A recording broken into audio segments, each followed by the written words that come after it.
Warm welcome for Mr. Kelly Ewing.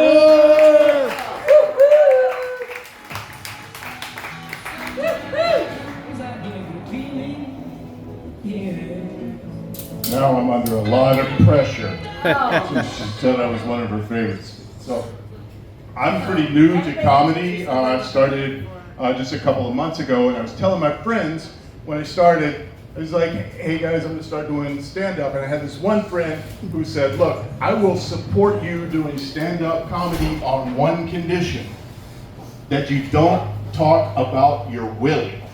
And I got offended because I've reached an age, a level of maturity and sophistication that I don't have a willy anymore. It's more a willy or won't he.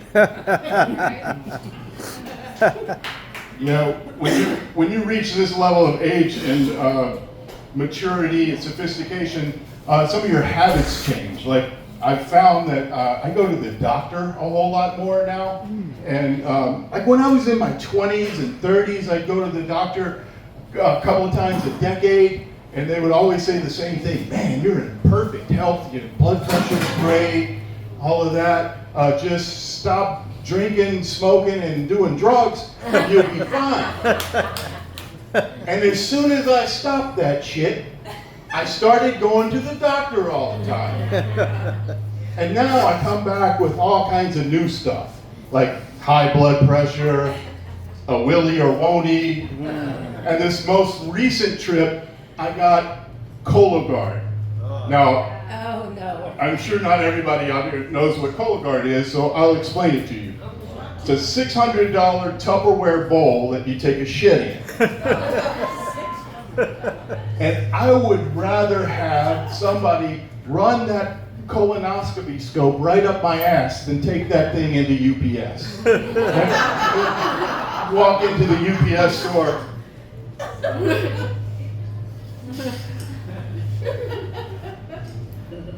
And he knows that I know, and I know that he knows. And we look at each other, and I say, yeah, it's a box of shoes, man. And then he has to ask the security questions, right? Is that flammable? Is it hazardous? Is it liquid? I was like, bro, yesterday was Taco Tuesday. What do you think?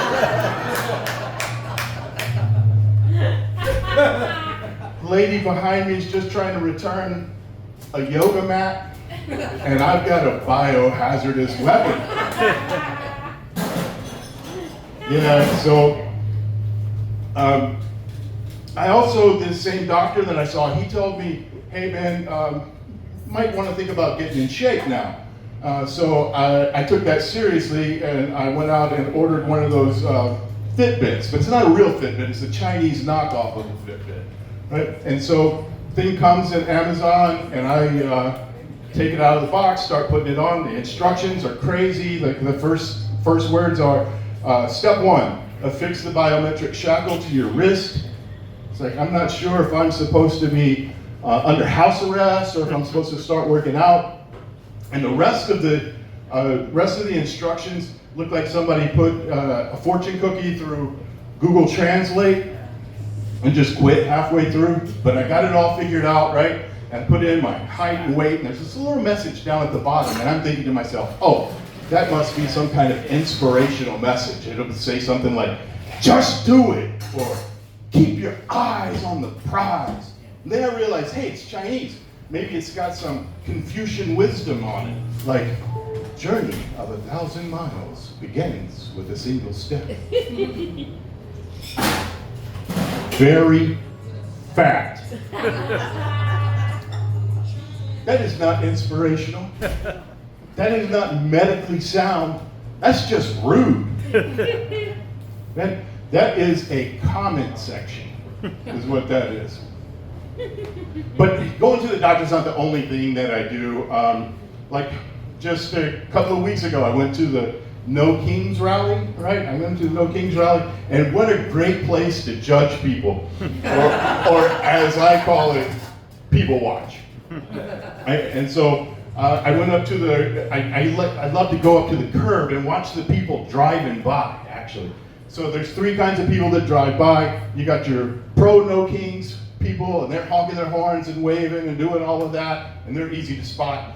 And then you got the anti-no kings rally people, and they're easy to spot because they're hanging out of their truck, flipping you off, fuck you, fuck you, fuck you, big vein bulging out of their forehead right above their Oakley sunglasses. And then there's my favorite one, and that's the guy that I'm not sure what's happened, but he's ashamed of something, right? He just absolutely will not make eye contact. He looks away, like, you know, like this, like kind of like my dog when he's done something wrong and I scold him. You know, my dog just won't look at me. Or similar to a guy taking his Cologuard into UPS. Or this is probably the best explanation, actually. It's kind of like J.D. Vance looks at you after you let him crash on your couch. Thank you guys. I'm Kelly. You've been great.